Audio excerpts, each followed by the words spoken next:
একদিন কামলিওয়ালা মসজিদে নববীতে এসে গেছেন, তাকরীর শুরু হয়ে গেছে।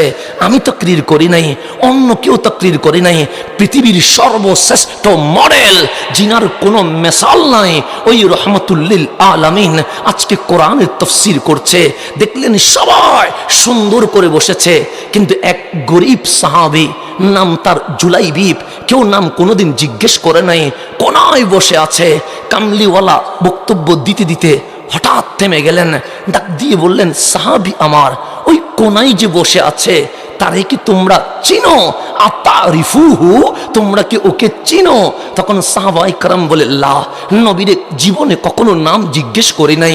হ্যাঁ দেখি উনি মসজিদে নববীর কোনায় বসে থাকে, হ্যাঁ দেখি বড় গরিব মানুষ, কিন্তু জীবনে নাম জিজ্ঞেস করার কোনো সুযোগ হয় নাই। আমার নবী বললেন, তাল, এদিকে এসো। ওই গরিব সাহাবী উঠে নবীর কাছে আসলেন, আমার নবী ডান হাতটা ধরলেন, ধরে বললেন, সাহাবী শোনো, এটা কে জানো? ওয়া হুয়া জুলাইবিবি, এটা আমি নবীর জুলাইবিব।